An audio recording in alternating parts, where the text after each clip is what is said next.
요한계시록 3장에 기록된 이 말씀을 통해서 하나님께서 주시는 은혜를 우리가 함께 나누기를 원합니다. 여러분, 요한계시록은 크게 세 가지 구조로 기록이 되어 있습니다. 요한계시록 1장 19절 말씀에 기록된 것처럼 네가 본 것과 이제 있는 일과 장차 될 일을 기록하라 라고 말씀하셨기 때문에 요한은 이 세 가지 구조로 이 요한계시록을 기록을 하게 됩니다. 첫 번째, 네가 본 것은 요한계시록 1장 말씀에 요한이 본 영광의 주님의 모습입니다. 지금도 영광의 주님께서 이 오른손, 이 권능의 손으로 이 교회의 사자들을 붙들고 또 이 교회 사이에 서 계시면서 이 교회들을 지키시고 다스리시고 있다는 것을 보여주신 것입니다. 그래서 두려워하지 말라라고 말씀을 하는 겁니다.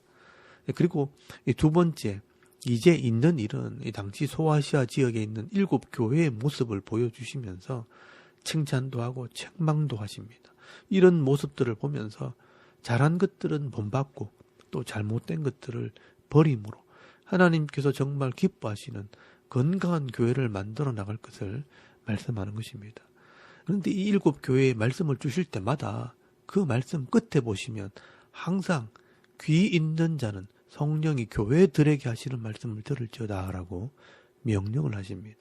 당시 7 교회에게 말씀하시는 것이지만 이 땅에 있는 모든 교회들이 들어야 할 말씀이라는 것을 말씀하는 것입니다.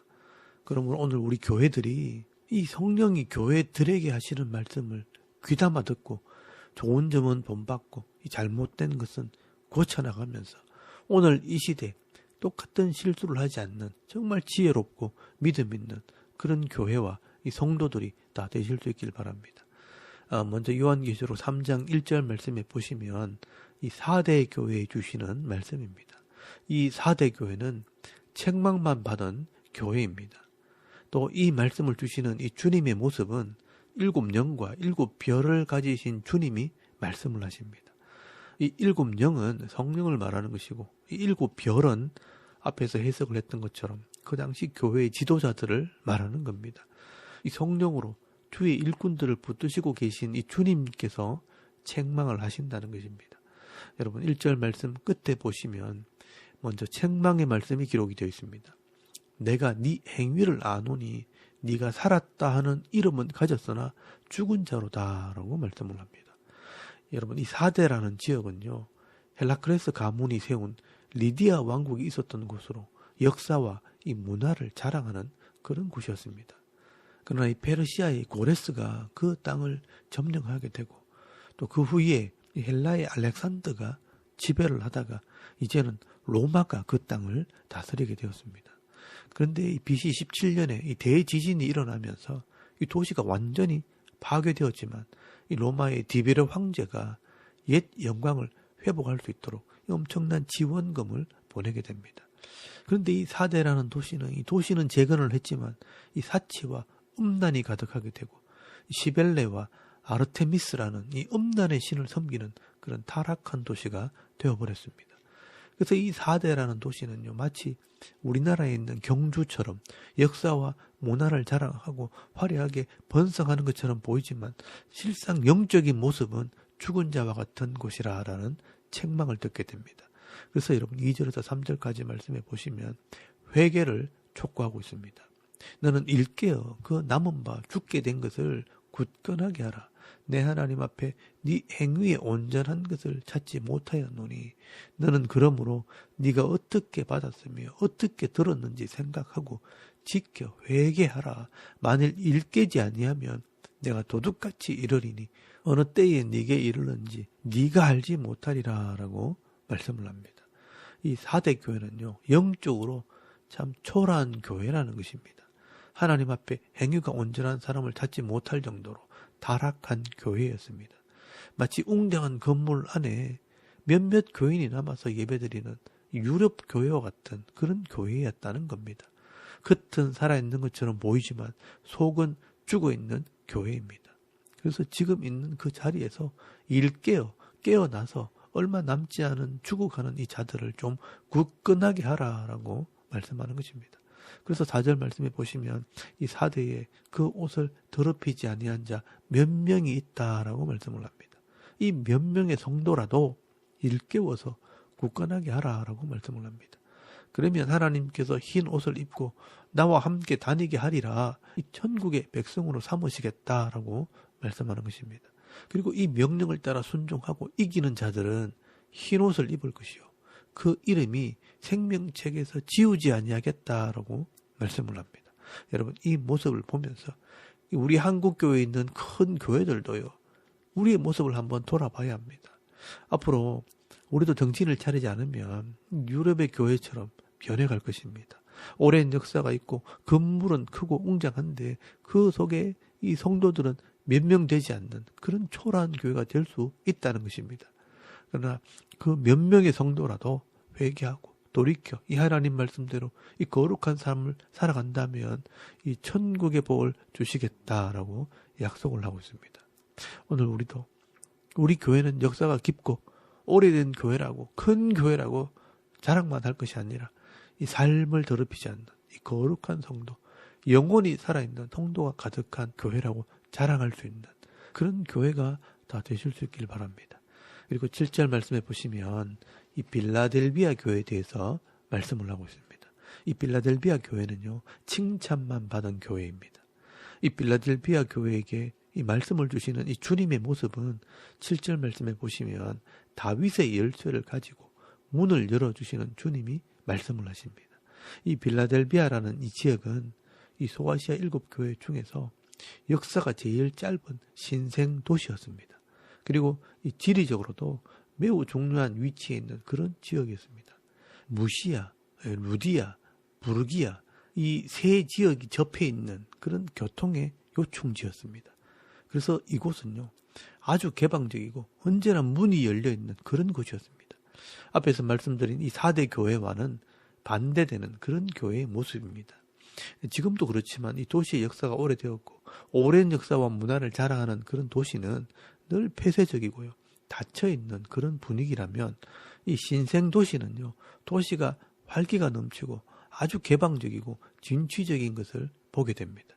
이런 곳에 복음이 전해지고 또 교회가 생기면요, 아주 활발하게 사역을 하게 되고 또 큰 일을 많이 하게 되는 것입니다. 그래서 이 빌라델비아 교회는요, 칭찬을 받게 됩니다. 여러분 8절 말씀에 보시면 볼지어다 내가 네 앞에 열린 문을 두었으되 능히 닫을 사람이 없으리라. 내가 네 행위를 아노니 네가 적은 능력을 가지고도 내 말을 지키며 내 이름을 배반치 아니하였도다라고 말씀을 합니다. 네가 적은 능력을 가졌다는 것은 이 교회는 작지만 말씀으로 잘 훈련받은 교회였다는 것입니다. 그래서 이 고난 속에서도 내 이름을 배반하지 않았다라고 말씀을 하고 있습니다. 그래서 하나님께서는요, 내가 네 앞에 열린 문을 두었다라고 말씀을 합니다. 이 빌라델비아 교회는요, 작지만 알찬 교회였습니다. 그리고 하나님께서 그 시대에 사용하시는 교회였습니다. 9절 말씀에 보시면 유대인들도 그들에게 무릎을 꿇었다라고 말씀을 합니다. 보라, 사탄의 회당 곧 자칭 유대인이라 하나 그렇지 아니하고 거짓말하는 자들 중에서 몇 명을 네게 주어 그들로 와서 네 발 앞에 절하게 하고 내가 너를 사랑하는 줄을 알게 하리라라고 말씀을 합니다. 이 유대인들이요, 기독교인들을 괴롭히고 핍박을 하는데 이 빌라델비아 교회에서는 이 유대인들이 도리어 무릎을 꿇을 정도로 이 빌라델비아 교회는 하나님께서 사랑하시는 그런 교회였다라고 말씀하는 겁니다. 저는 우리 교회가 이런 교회가 되기를 바랍니다. 우리 대구 샤론 교회도 비록 작지만 말씀으로 잘 훈련받고 또 순종하게 되어질 때 이 하나님께서 사랑하시는 그런 교회가 되기를 바랍니다. 기억날 때마다 이 대구 샤론 교회를 위해서 기도해 주시길 바랍니다. 그리고 10절 말씀에 보시면 인내의 말씀을 지킬 때 하나님께서 성도들을 지켜 이 환난의 때를 면하게 하시겠다라고 말씀을 합니다. 이것은 성도들의 특권입니다. 어려운 순간마다 피할 길을 주시겠다라고 말씀하는 것입니다. 모든 사람들이 다 어렵고 힘들다고 할 때 평안을 누리게 되는 것입니다. 여러분, 이게 진짜 성도들의 복입니다.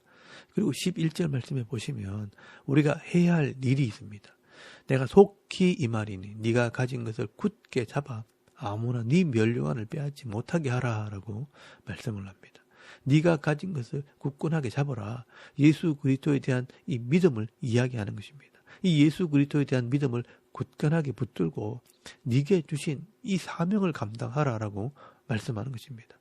내게 주신 이 사명을 감당할 때 승리의 멸류관을 얻게 된다는 것입니다. 이 멸류관을 빼앗기지 않도록 하라. 이 사명을 감당하라는 것입니다.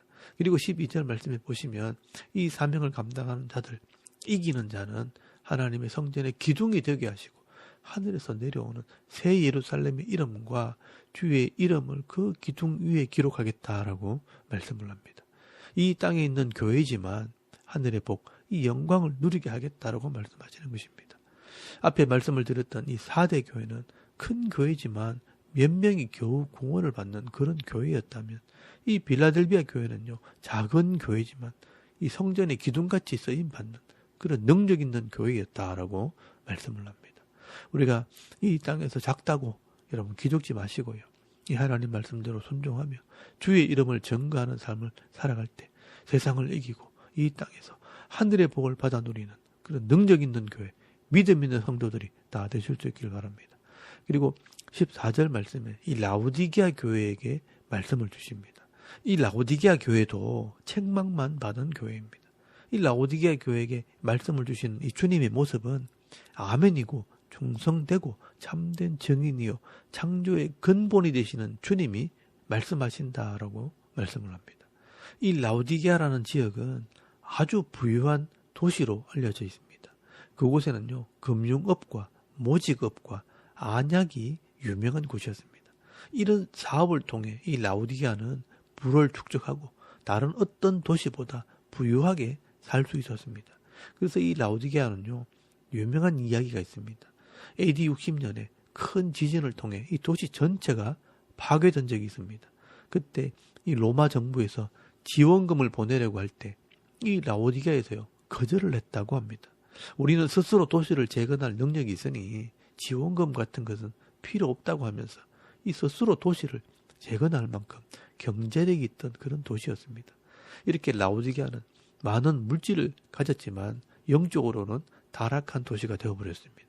그래서 여러분 5절에서 6절까지 말씀해 보시면 책망의 말씀이 나옵니다. 내가 네 행위를 아노니 네가 차지도 아니하고 뜨겁지도 아니하도다.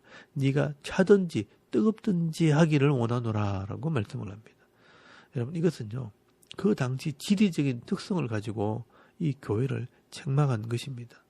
이 히에라볼리에서 내려오는 이 온천의 물과 또 골로새 지방에서 내려오는 이 얼음물이 섞이는 곳이 바로 이 라오디게아라는 지역입니다. 그래서 이런 온천물과 얼음물이 섞여서 이 라오디게아에 내려오게 되면 이 물이 미지근한 물이 된다는 것입니다.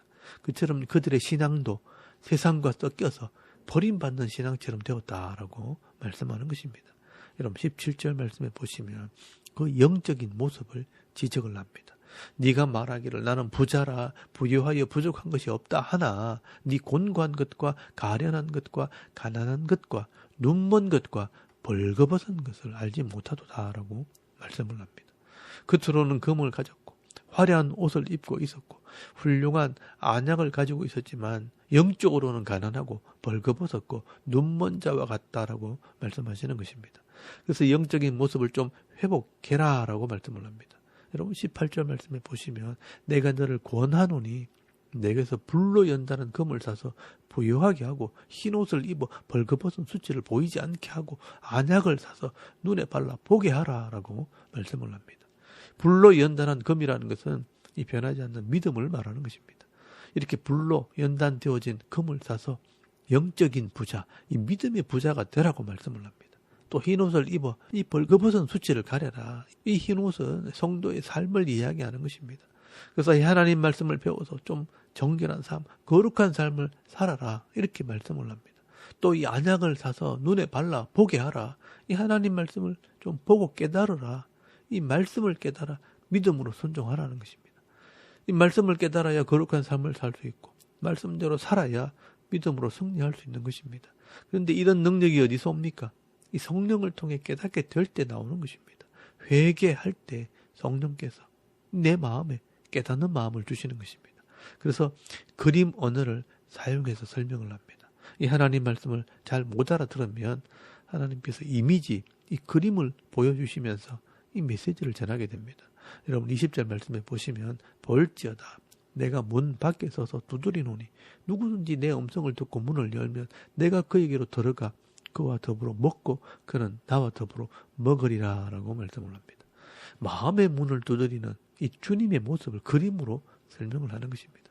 네가 회개할 때 내가 네 마음에 들어갈 수 있다라고 말씀하는 것입니다. 우리가 회개할 때 주님이 내 마음에 오셔서 깨닫게 하시고 먹고 마시며 교제하게 된다라고 말씀하시는 것입니다.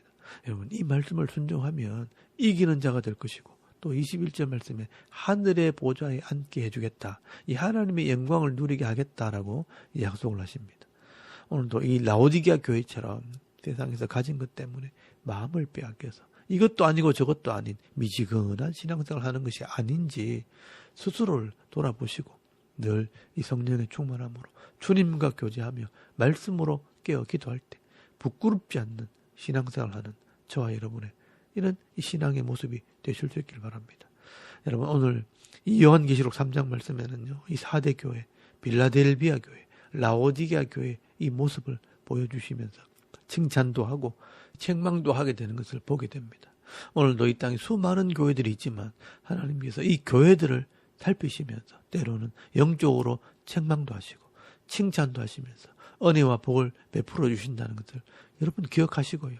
오늘도 이 성령이 교회들에게 하시는 말씀들을 귀담아 듣고 이 책망이 아니라 칭찬을 들을 만한 삶을 살아갈 수 있는 저와 여러분의 이런 영적인 삶의 모습이 되실 수 있기를 주의 이름으로 축원합니다. 아멘. 우리 잠깐 기도드리겠습니다. 오늘 이 말씀을 통해 자신을 돌아보며 잘못된 것을 회개하고 또 잘하는 것은 더 잘 행함으로 부끄럽지 않는 성도, 칭찬 듣는 성도가 되게 하옵소서. 또 나라와 민족을 위해 섬기는 교회와 가정과 이 자녀들의 믿음을 위해서 또 개인의 기도 제목을 따라 기도하고 오늘 하루 삶을 또 시작할 수 있길 바랍니다. 다 같이 우리 하나님께 한번 기도드리겠습니다. 살아계신 하나님, 은혜를 참 감사합니다. 오늘 이 아침에 우리가 하나님을 예배하게 하시고